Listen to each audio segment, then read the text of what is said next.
that this trend is taking place. And with the help of the Eastern Suppliers Development Alliance, a group recently formed to lobby on our behalf, we are encouraged by the reception that it is receiving. The town of Clarenville strongly urges that this trend continue. Hibernia, White Rose, and now Hebron have been and are massive projects. They generate large sums of money for both the federal and provincial coffers. Yet, we have seen very little improvement in road transportation between the Avalon Peninsula and our area. Much of the material, as well as the worker travel, use the two-lane Trans-Canada link between Whitburn, Bull Arm, and the Clarenville area. It is totally, Mr. Chairman, inadequate for the increase in road traffic that can be expected. Undoubtedly, Bull Arm will continue to be a major construction site for future offshore developments. It is our contention that the time has come and the needs have demonstrated it, that serious consideration must be given to extending a divided highway further west to accommodate that increase in traffic. We should expect nothing less. Mr. Chair, Clarenville is a service centre offering a variety of services. We have a great number of small businesses with 1, 2, 10, 20 workers. Many of these receive above the provincial average in wages, but nothing comparable to what can be expected at this project. With the heavy demand for workers and the enticement of higher wages, one can anticipate a labor shortage in some of our service areas in town. It is a problem which I am sure will become more pronounced as the program advances, as the project advances. This situation, however, is ironic in view of the fact that we still have a double-digit unemployment problem in this province. I would submit to you that there appears to be a disconnect between the expected demands for skilled workers and our ability to put in place training initiatives to provide them. It seems to me that we have failed to take advantage of a golden opportunity, and it's one we should try to correct. Mr. Chair, one final point I would make is that we are fully aware that in 5 or 6 years, all this will end. There will be a phase out of much of that activity. We did not experience a bust at Hibernia's end, and we don't see one this time around. However, there is an expectation, no, I should say there is a hope, that the Hebron Project will leave more of a legacy in our area than Hibernia or White Rose. We would submit to you the infrastructure at Bull Arm should be such that will offer possibilities for future activities. It seems to us as a town to be a terrible waste of capital for such facilities to be constructed and dismantled. There must be a way and a means to have a more permanent facility there that can be utilized when we need it in the future.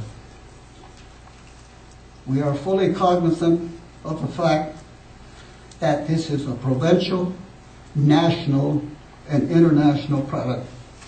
Yet, the center of activity is right here in our area. When the project is ended and the tow-out is completed, what will our area have to remind them that this all happened here? Hibernia gave us a great deal for 4 years, but left nothing permanently. Will history repeat itself? I would submit that there is every justification for some significant infusion of funds by the companies concerned into our area, and I would implore them to sincerely work with local officials and associations to identify and fund local worthwhile projects. Clarenville is provincially recognized as a vibrant and progressive town that offers a diversity of lifestyles and recreational amenities. As a town, as a council, as a people, we are prepared to work with the Hebron developers and their employees to extend these programs and facilities that we have in our town to their workers as the project goes forward. Thank you, Mr. Chair. Thank you, Fred. I think I did have a couple of questions that either you or, well, I guess you could both answer questions here. That would be fine with us. I'd just like you to speak a little bit about the RCMP issue as you see it. We've heard a little bit about it here today. Has the detachment gotten a lot smaller? The RCMP detachment gotten a lot smaller? Are you working to build it up or speaking to anyone?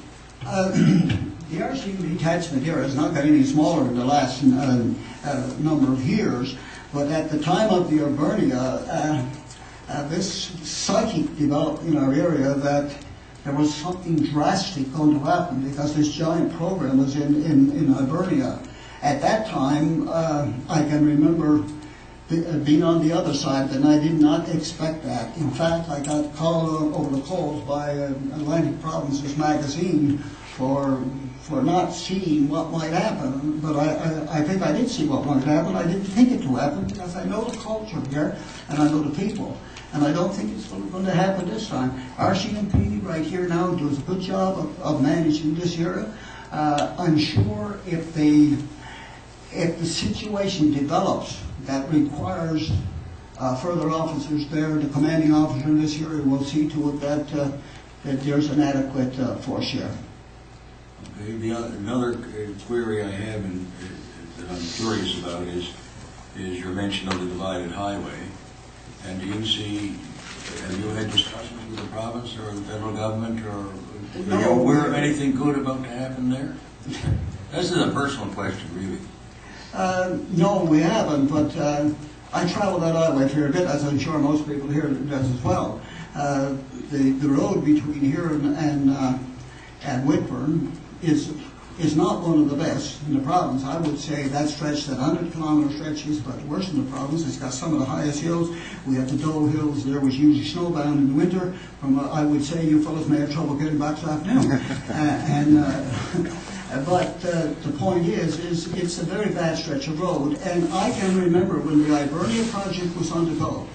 If I came from St. John's during the change in shift at Bullarn, and met 500 or 600 or 700 cars going east, it was a nightmare.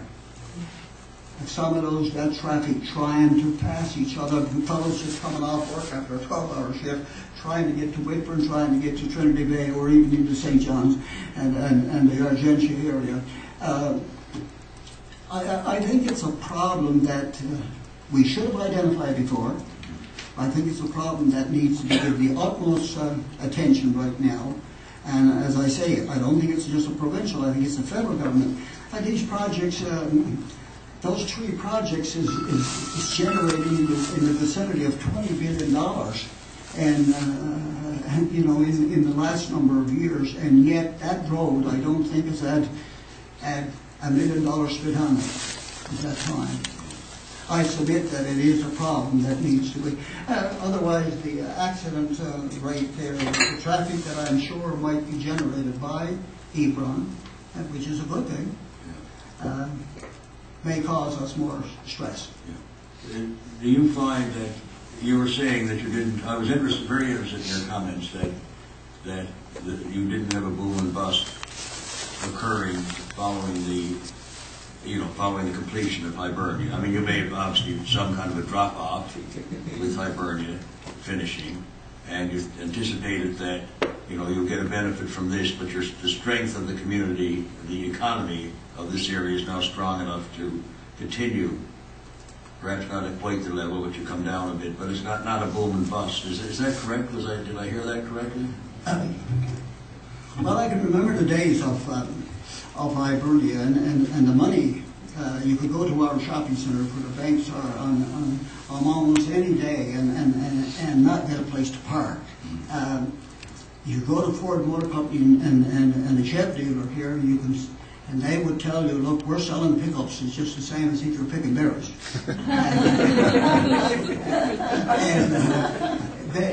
It was a tremendous economy for that brief four-year period, and the money flow here was great. And that's not a bad thing; it's a good thing, you know. And I'm beginning to see signs of it already in town. We're a small community, as I said. Already this year we have had 80 housing starts here, which is equivalent to the city of Corner Brook. And in addition to that, I think we might have about $40 to $50 million of new business construction before the fall ends. So, you know, I think the business community here, and I think the people there have every confidence, not only in the town, but also in what's happening in the town. And I think they're looking to Hebron to prolong that prosperity which we've been used to for those number of years. Just on this, while we're on the theme we're on now, do you consider yourself a tourist destination in the sense that you've got the park and Tirranova and everything close by? Is that are two things happening here? You're the center for the area, plus you have a kind of an independent tourism activity, is it?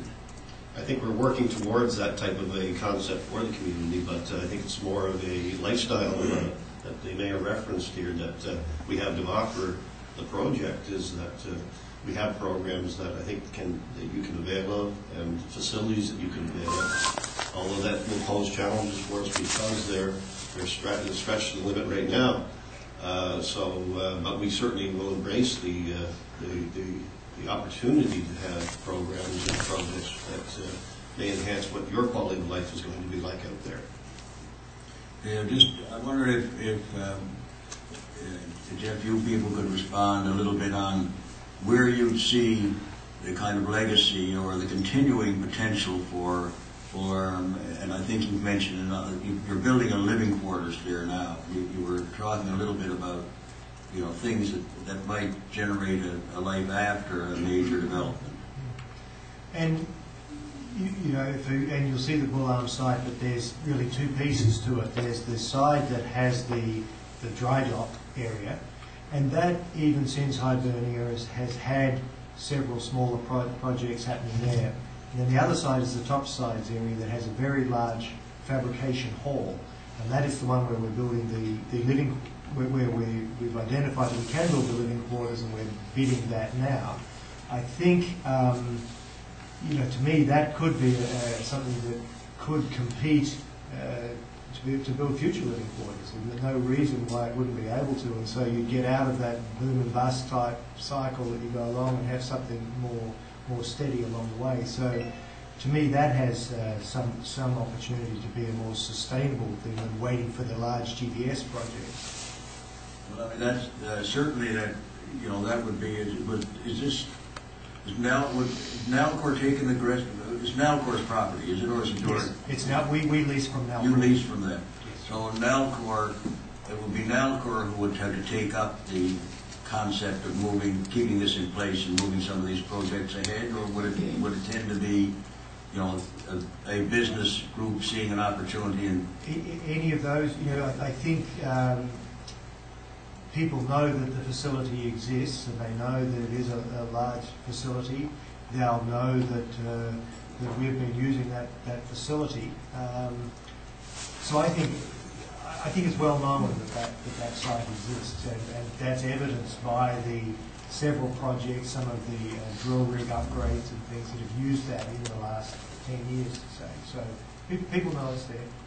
When you finish it when you finish with Bull Arm, you just leave it, or the work you've done there kind of leasehold improvements, like, you know, you screw the light into the ceiling and you leave it, you know, that's it when you're renting the place or leasing it. Have you got your residences screwed into the ground, or what? So our minimum obligation is to leave it at least as good as it was when we started, just like when you rent a house.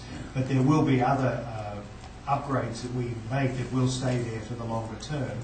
And that's also worth noting in terms of even the Hibernia legacy. Perhaps in Clarenville there's stuff there that if you think about the Bull Arm construction facility, that was created for Hibernia, and that was one of the reasons we talked about that a lot more work hours were spent on Hibernia, just building that facility. That's a major piece of infrastructure to have that dry dock and the different fabrication areas there. So that was a true legacy from Hibernia. Some areas of it for us to reuse them, we're having to bring them up again because it's been quite a while since they were used before. Some pieces had been used along the way, so they require less upgrade. So I think there's the facilities there, and then many of the upgrades that we do, we will hand back to Nalcor, and then it's up to them as the owner to maintain them. Thanks, Jeff. Fred, a part of your speech touched on the social issues in town, the issues around rent and so on.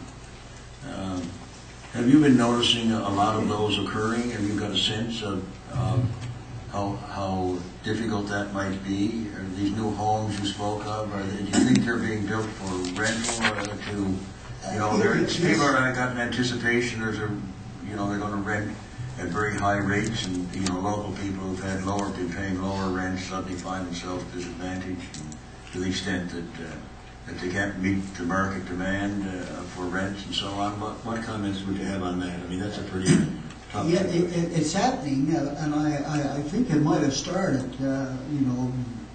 before the onslaught of the Hebron Project right now, but it has intensified in the last 6 months, last year. I had a person come to me the other day, and he said to me, I was paying $350 for a basement apartment, and my landlord has notified me that he's expecting in the new year $550, and he said my income will not allow me to spend an extra $200 a month. I know that with the Hibernia project, a phenomenon happened here in which a lot of people who had expensive houses, very, very expensive houses, moved out of their houses and rented apartment buildings and rented their houses for such sums as $2,500 a month. I expect some of that might happen now, and that puts pressure. Even the renting of the high-end houses will put pressure on the lower end, because the people who move out of their houses to rent, of course, is going to have to get somewhere else to go, and they're satisfied for 4 or 5 years to rent low income and rent their own homes for big sums, and then in 4 years pay off a $200,000 mortgage. But that's a phenomenon which happens, and I think our problem is to try to find some social solutions to it, and especially for the people that it is the hardest.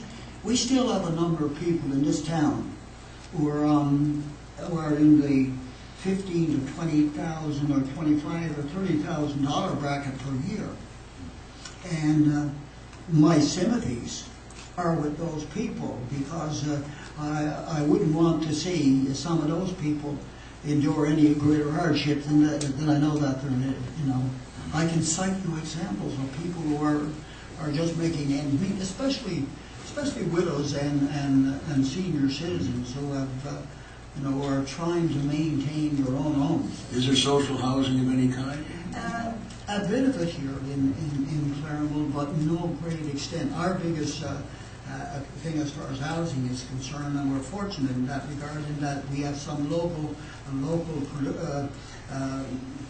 businessmen who's put a great deal of effort into building houses, and I'd say in the last year one firm here has produced a couple hundred houses, but he does try to keep them in a range, but you know, that enticement is still there to go to high end.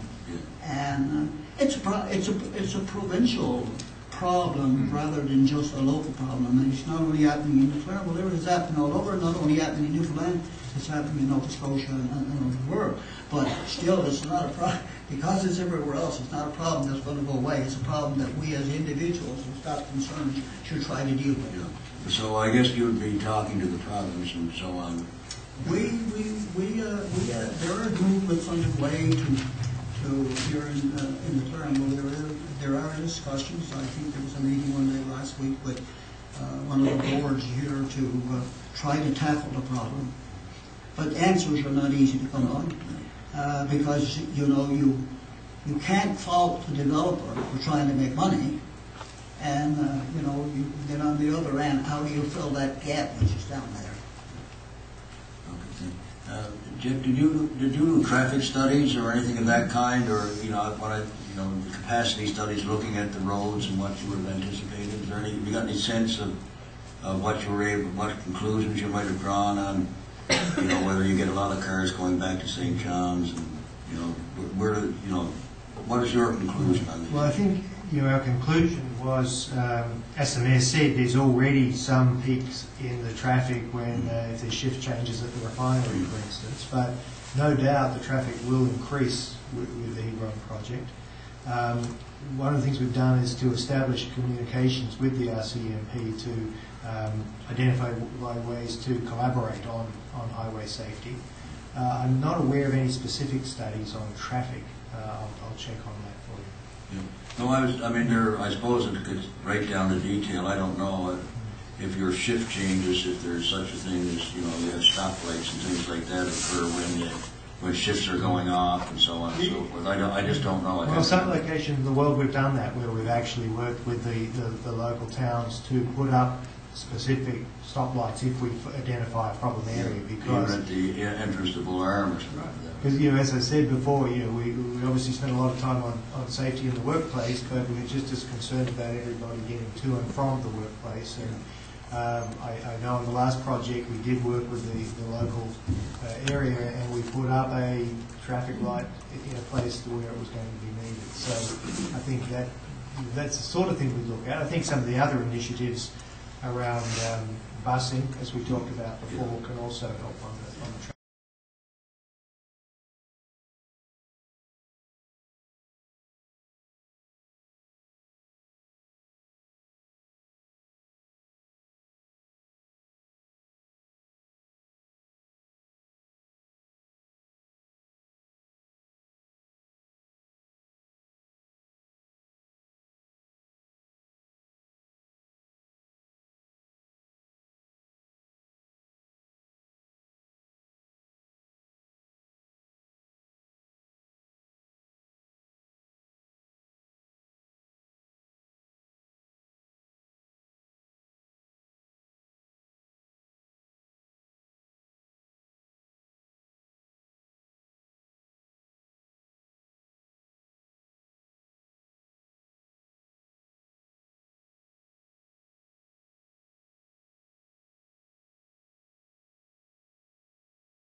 we've discussed in some of these previous sessions the training issue.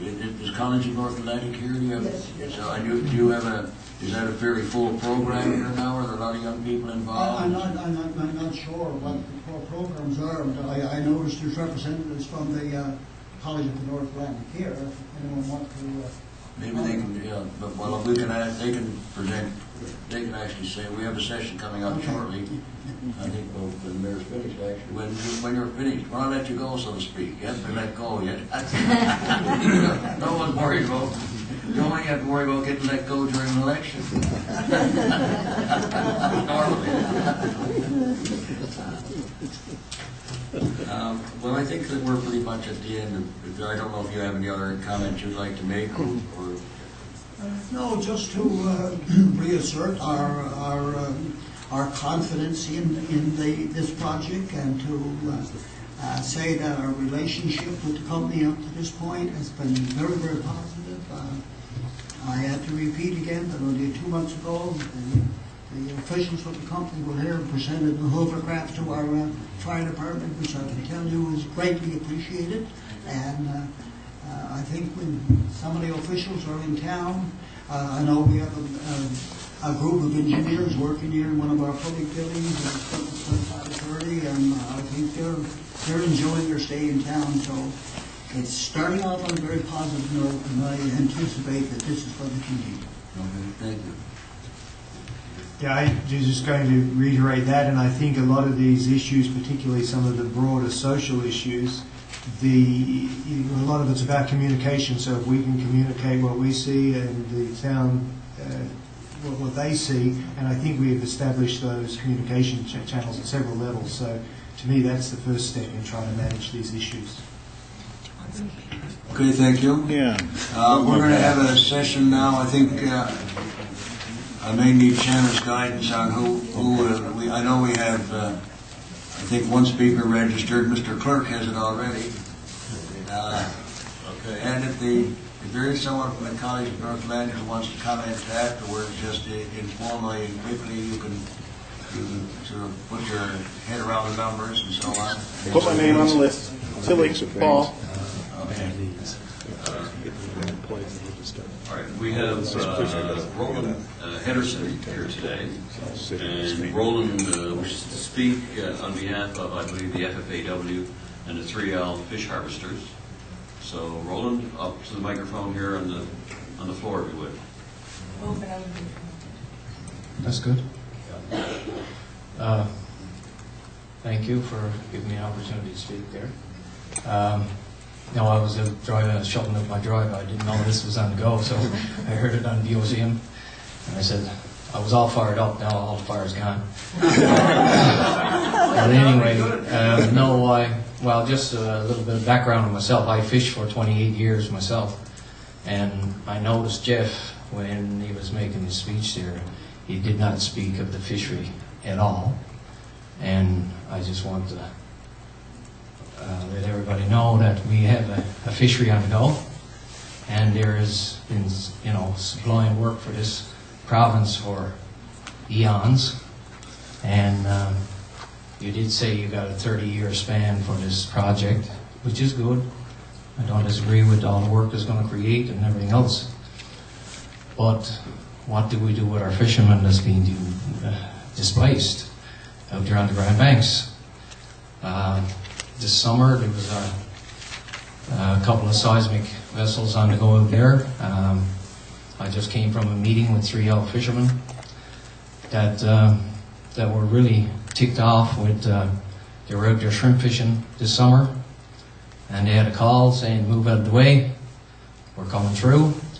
And now we have, as an organization, been, I guess, doing work with the oil industry through One Ocean, but it's far from adequate to, I guess, look at the concerns of fishermen out there. I'm on the ground kind of fellow. I'm a in the field worker, and I deal with fishermen every day. And you come into the wharf, they're totally pissed off with what's happening out there. Like they said, like I was saying a few minutes ago about the shrimp fishermen out there in 3L. No doubt we have trouble with the 3L stock right now in shrimp, but they were getting up to 200 bags a tow, and when they had to move to one side, normally when fish is displaced, they gather up somewhere else within a mile or 2 miles of that area. But since that seismic vessel came through the summer, there has been no catches in 3L on shrimp, and it's a big concern of the fishermen, and of course the plant workers and everybody else connected. As you know, there's something like 22,000 people in Newfoundland is working in the fishery directly. So it's nice to know. I hear the communities that's they're going to benefit, and they're forming organizations to deal directly with the oil industry. Well, I feel we've been for the past 10, 15 years dealing directly with the oil industry, but it seems like things still just go on. You have your say and walk away, and still nothing gets done. I don't think there's not enough money being directed towards the effects of the oil industry on our fishery. I mean, like I say, 30 years, that's only a blip in our history. And after you fellows are gone, our fishermen got to be out there on the banks, and I'm hoping that you leave it in a state better than it's out there now. And I also deal with Placentia Bay and Placentia Bay traffic, and certainly the fishermen in Placentia Bay, Fortune Bay.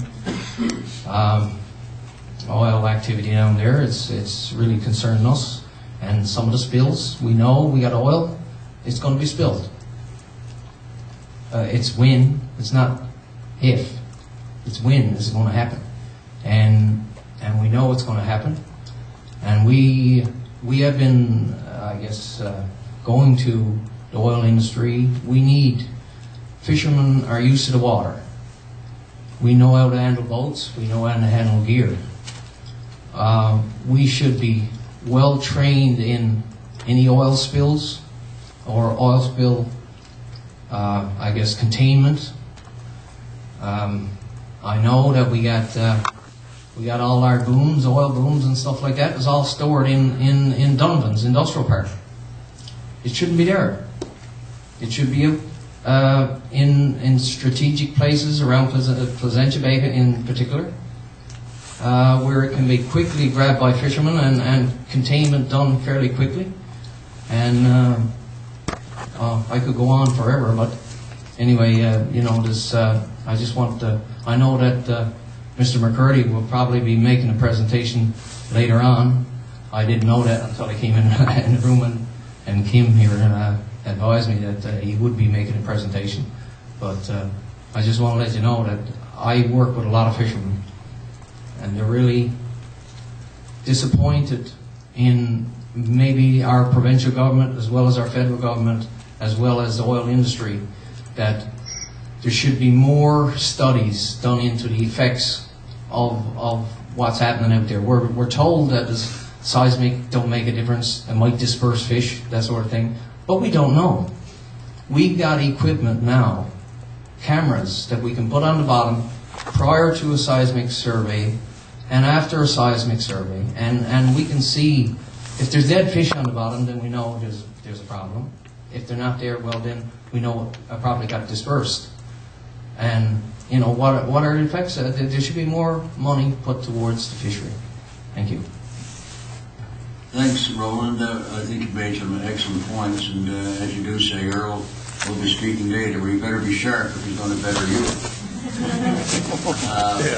I was delighted with the points you've made here, and brought some real issues for people who are on the ground. Would you just explain exactly where 3L is so that we understand it? This is all in the area where the rigs are, where transportation takes. Could you just explain that a little bit? Well, yes, 3L takes into Grand Banks. 3L runs from Cape Bonavista all the way around to Cape Race. So it basically covers the whole area. Yeah, it covers exploration plus yeah. for the platform. St. Mary's Bay around to Bonavista Bay. Yeah. So you're in direct communications. Well, you got the 3L crab fleet and the shrimp fleet fish out there, as well as the cod should it come back. I mean, basically, all of those areas that right now got platforms is one of the prime cod fishing grounds for, I'll say, the Avalon Peninsula. You know, those guys, that was their history there on that grounds, and it's just taken away from them. Nothing said. No compensation. Says, boys, get out of the way, we're coming in. And it's been totally supported by our provincial government, federal government, and we're just sitting there. And I guess that's where the frustration is building up with the fishermen. They're saying, okay, there's another rig going up. We got to move X number of miles away from this one, and then we got to move them. And nobody's saying anything. We're just being driven back, and then, you know, this past year, three seismic surveys were done. And where they went through, fishermen are saying, you know, the fish is gone since. So, do you know if any of the FFAW and Earl and so forth, have there been some studies done? Do you know, or is most of the information still anecdotal? I guess most of it's anecdotal. I don't think. I think there was studies done on seismic effects on fish. But it was very scattery and nothing to what it should be done, put it that way. Well, we got the technology today. I think most of the studies was done years ago, and certainly we got technology today that can do a damn sight better job.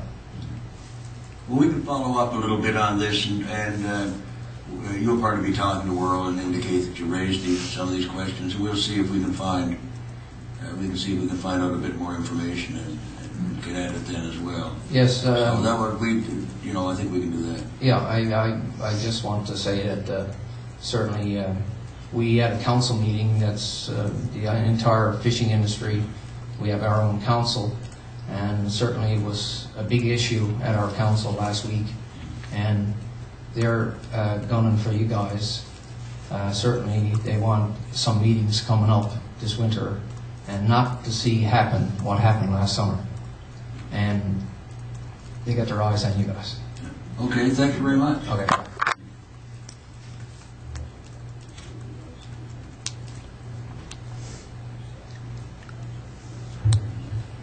Yeah, go ahead. Okay, so thanks, Roland, again. So now I think we have an individual here in front with the College of North Atlantic. So if you could identify yourself, please, so we have it on the transcript. Yes, Paul Tilley, College of North Atlantic, Clarenville campus. And I'm not really here today to represent the college, but I am an employee and I have a vested interest in the college, and I have a vested interest in this town. So I'm speaking on that regard. Just to give you some background on Clarenville campus is a rather small campus. It has about 200 students. It has 7 or 8 programs, depending on how you slice it. We have programs in business and office administration, which is my forte. We have programs in adult basic education, as well as a bridging program called CAS, which takes students who do not meet requirements to get into the college system, so it provides that bridge. We also have nursing, which is the nursing assistant. Now it's called practical nursing. And most importantly, I would suggest from the perspective of construction, we have the Piping Trade Center and the Carpentry Center. And the Piping Trade Center in Clarenville is a state-of-the-art facility that has had a considerable investment in the last number of years. In addition to all of the on-campus programs at Clarenville Campus is the host of the distributed learning program at the college. And if we add it together in terms of the number of students that are operating at a distance, distributed learning is the second largest campus in the college. So we're a small campus in one regard, and we're a large campus in another, and we're a very progressive campus. We've had a lot of interesting projects over the last 20 years. Starting distributed learning, for example, came to the Clarenville campus. And we're interested in ensuring that our students take advantage or can take advantage of all the opportunities that present to them. So, for example, in my area, we have a very strong SIFE program, which is Students in Free Enterprise. You're probably familiar with the SIFE team at SIFE Memorial, who were world champions. Our group have won numerous awards and done very well. So we have some great students, great future employees, I should say. So just in terms of recommendations to the Commission, as well as ExxonMobil and the other partners, one of the things I would like to stress is, probably from the most important point of view, is communication. I'm always impressed, or depressed, by the number of students who we get come in who have no idea of the opportunity that is before them with these projects. And I can't understand for the life of me how they don't know more about it. And I think the onus is on us.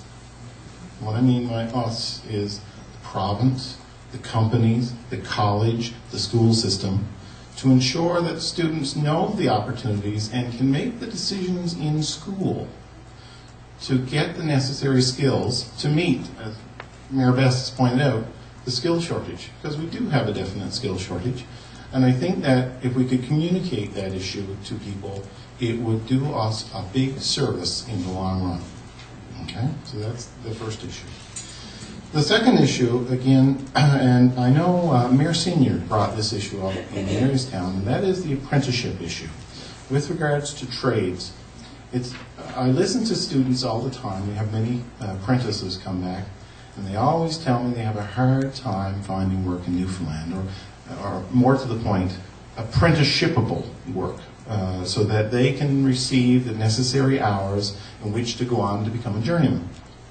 And again, the onus is on companies, in particular these projects that are going on, to help facilitate that, because these, again, are your future employees. And I know this is a 4-year or 5-year build, but realistically, these are going to be your employers into the future, and you're going to be operating that platform for a long time, and other platforms like it. And hopefully, this is, we're into a series of projects as opposed to just one. So again, ensuring that the apprenticeship program is well taken care of is another thing. We have put a significant investment into distance learning, and I think that that could pay off for industry as well. If industry were, again, to partner with, and when I mean by distance learning at the college, the university, and the schools are all under one network. And I think that that is an opportunity that companies can avail of, particularly from the point of view of you have your employee and you want to upgrade them. How can they do it? Come to the college, distance learning. The employee gets to continue working for you, but the skills are upgraded. So certainly, and again, the mayor mentioned legacy. That's a definite legacy in terms of those things. So the final point I just wanted to make was the old HR requirements, and this is particularly from the Hebron Commission. One of the challenges that we have in the college is keeping instructors. As opportunities present themselves, many instructors are going to say, well, I have a great opportunity to actually work in industry, which in one way is a good thing because it keeps their skills fresh and the like. On the other hand, it provides challenges and presents challenges to organizations like the college to keep skilled instructors who ultimately are, we can put infrastructure in place, we throw money at it, we can build a building easily. But putting the people in place who can actually teach this and ensure that they're well compensated for that, for sharing their skills, and again, long-term pain and long-term benefit that would come out of that is something that needs to be looked at. And again, I think cooperation is the key to all of these things. Working with the college, the university, organizations like the Harris Center, the development boards, many of the groups who have spoken here today is the Suppliers Development Alliance, NOIA. We can all work together to make this happen because ultimately it is our future, our collective futures, corporate futures, provincial futures, mine and your futures to ensure that we do this. Thank you. Well, some very interesting points I think you brought up, and we're certainly taking note of the points you've made. A couple of questions I just might ask you. Do you have a sense of how many of the graduates that you have some consciousness of right now are actually working in their field of study? Have you got any sense of what your success is? Mr. Ear, yes. That is something that, again, in terms of communication, most of our graduates are working in the field. In fact, most of our graduates coming out of particularly trades programs now have a choice. Now, are they working in Newfoundland? If you were to ask me that, I would say I'm not sure if that's as high as what I would like. But we have had, you hear things and you hear students in the hallway in the springtime, and I hear students go by and say, well, I got 3 or 4 job offers. What am I going to do? I've never heard that before. So frankly, yes, our students, and I know from our business point of view, every single one of our business students are working, and they're darn good students. I will tell you that now. They are darn good students, and they are darn good employees wherever they're working. And I get feedback in town all the time. You guys got some darn good students, and there are darn good employees. And we don't have a serious issue with regards to employability of our students, because I think, we have a skills shortage. They're going out with the skills. We're ensuring they got those skills. And so we can take it that far. Now, industry, what can we do in order to bring it the rest of the way? Well, that's the sort of next kind of question here is that you say getting the journeyman's red seal and then ultimately access to apprenticeship, that's the key stumbling block. That is a big challenge for students. And it's only the last few years. Now, there have been some changes made that have benefited. For example, students can go to Alberta now and receive their hours from Alberta, which is great. It benefits our students. I see students come back to do apprenticeships. I see them, I don't teach them directly, but I know they're in the hallway because, they come back, the same students. And again, they got their hours and they can come back and work towards the tournaments. It's just unfortunate for the ones who choose. They can't choose to stay here to do it. Some make a choice to go to Alberta. The money is good and the opportunity is good and they can get good hours. That's good. But I know a young man, for example, I was just speaking to him just before I came here. And he graduated from pipe fitting there last year. Good student, nice young fella. He wants to stay home. And a lot of people do. We have a lot of students who have family. They may have children. They're not as mobile as economics would point to. Economics say, well, you just move where the jobs are. Well, that's nice in theory. But the practical is that we've got a lot of young people here who come to the college who have lives. And it is challenging for them, and it's not their fault, it's challenging for them to find a good job here that will put food on their table and create a good, solid career base for them and their families. And that links to the journeyman. And that links to that directly. Yes, it links directly to that because there are not enough apprentices positions in the province. And we got to make it. We have to make it. I don't know if the government's going to change that, but certainly we're going to have to provide the incentives to industry to provide those opportunities for our students. And again, it's a short-term pain in the sense we're going to have to pay some money to the industry to do this. But the benefits, the long-term benefits of 30 years of a career, or 35 years of a career, for the, I saw in the news last night, we've got $100 and some odd billion in projects, 100 projects, $46 billion. That's what it is in the next few years. You got it right on. And I'm thinking, that's our students. Those are the people who are going to put up those buildings, build those platforms. That's just 10 years. We got to put some money into it right now in order to ensure that. Is the access to the job, is this a union issue or is this an industry issue, or how do you see it? That's someone probably, that's someone who is a lot more qualified than me should answer that. I don't know. Well, you're an excellent ambassador of the college, and the last thing you said shows you're a good diplomat. Well, you can ask when some union person gets up, please ask them that question too. Okay. Thank you for the opportunity. Well, I think we're now going to have a break, if I understand. Yeah, we'll go ahead with this now. Hi, I'm Mary Clark with Women in Resource Development, and I didn't come here, as you know, to present, but a few things have just come out of the conversation here that I kind of like to add to. If you think getting a job as an apprentice is tough, try getting a job as an apprentice if you're a woman. Really, really nearly impossible. And these are some of the things that Women in Resource Development are working to do, and to get, get more women employed in that. And the other thing I heard about is legacy. Hebron has done a great legacy with Women in Resource Development because they are helping us fix that gap. They have sponsored our program, which was referred to this morning in one of the slides, for a program called Texpiration, which the ExxonMobil has been a founding sponsor of for 10 years. And we've had over 500 girls through that program. And through that, one which is his. And, if it wasn't for the support and the contribution, and I know here in the surrounding area we've had Arnold's Cove School for a number of years, we've had Clarenville Middle School, we've had Balbo. A lot of the local schools have been involved in that. And the thing is, the legacy is, it's in our youth. And Hebron has been very, very good to support our youth through the Texpiration program, as well as the other one that we have, which is called Girls Exploring Trades and Tech, which is little girls in grade 6 doing carpentry, building go-karts. So these are some of the legacies that may seem small, but are huge. I know his daughter, for argument's sake, and I'm going to get on you for a minute, she was in our did our GET camp in grade 6. She did our Texpiration in grade 9. Now, as a girl, what grade is she now? 11. Grade 11. She's in our program called Texpiration Goes to Work, where now that she's decided she wants to do geology, we now match her with the one-on-one to get more support.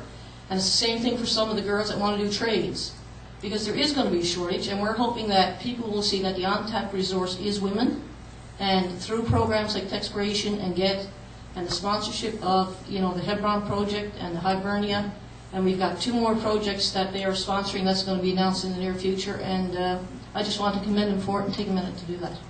Thank you. Thank you. Do you want to go ahead, Jeff, with some of those comments you might have on what we were discussing earlier? We would just like to close on the waste disposal area, just to... We used to call them dumps here. I'm also trying to become a diplomat. Okay. Just very briefly here, the waste management in the province is changing as the government implements their provincial-wide management strategy.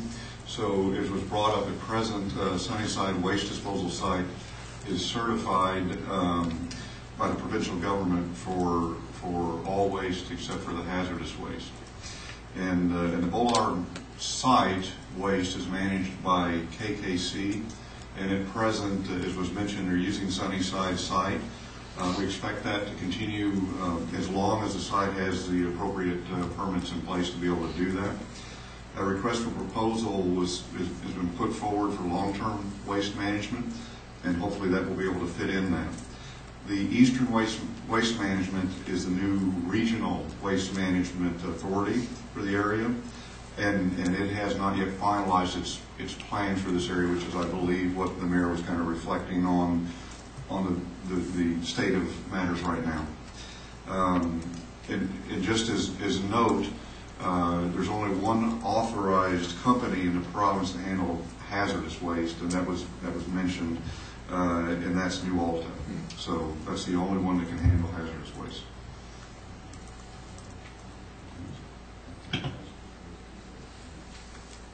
Is there, in a construction site such as yours, would there be a lot of hazardous waste? Oils, paints,